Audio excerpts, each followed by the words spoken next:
Garbada one સેવા સેતુ ચેતના યાત્રાનો કાર્યક્રમ ત્રણ ગુજરાત સરકારના મંત્રીઓ અને દાહોદ સાંસદના અધ્યક્ષસ્થાને કાર્યક્રમ યોજાયો।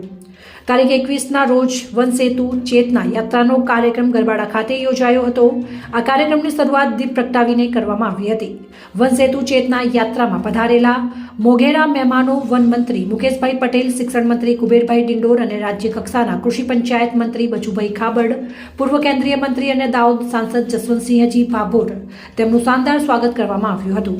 આજના વન સેતુ ચેતના યાત્રામાં વન મંત્રીએ ઉપસ્થિત જનમેદનીને જણાવ્યું કે જળ જંગલ સાચવીને રાખવા, જંગલ થકી આપણને વાયુ મળે છે અને જંગલમાં વસવાટ કરતા નાગરિકોને આજે વન મંત્રી દ્વારા વૃક્ષો વાવવાની અપીલ કરવામાં આવી હતી।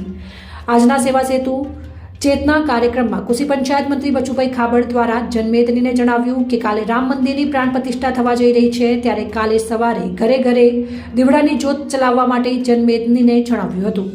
શિક્ષણ મંત્રી કુબેરભાઈ ડિંડોરે શિક્ષણ વ્યવસ્થા અને પ્રકૃતિ જળ જંગલની રક્ષા કરવા જનમેદનીને અપીલ કરવામાં આવી હતી અને વધુમાં વર્ષો બાદ અયોધ્યામાં શ્રી રામ મંદિરની પ્રાણ પ્રતિષ્ઠા તારીખ 22 જાન્યુઆરીના રોજ થવા જઈ રહી છે, ત્યારે ઘરે ઘરે દીવડાઓ ચલાવવા માટે અપીલ કરવામાં આવી હતી।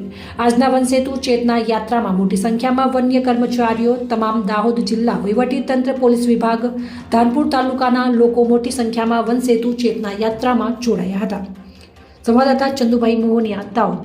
વન સેતુ ચેતના યાત્રાનો પ્રારંભ ઉનાઈ માતાના મંદિરથી અમારા ગુજરાતના મુખ્યમંત્રી શ્રી ભૂપેન્દ્રભાઈ પટેલ સાહેબ, ગુજરાત પ્રદેશના અધ્યક્ષ શ્રી CR પાટીલ સાહેબ એમનો પ્રારંભ કરાવ્યો હતો।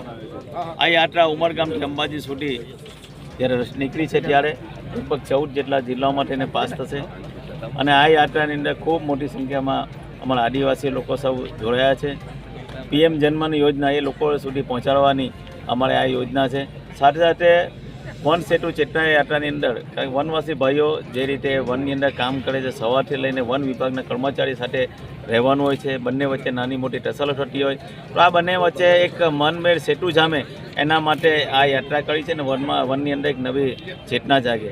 જ્યારે 22 તારીખે ભગવાન શ્રી રામની જન્મસ્થાન અને રામ અયોધ્યાની અંદર જ્યારે ભગવાન શ્રી રામ બિરાજમાન હોય અને એને એ પણ મુખ્ય હમણાં વડાપ્રધાન શ્રી નરેન્દ્રભાઈ મોદી સાહેબના હસ્તે ત્યાં બિરાજમાન હોય ત્યારે આ બનાવનું આમંત્રણ આપવા પણ અમે યાત્રા થકી આવ્યા છે।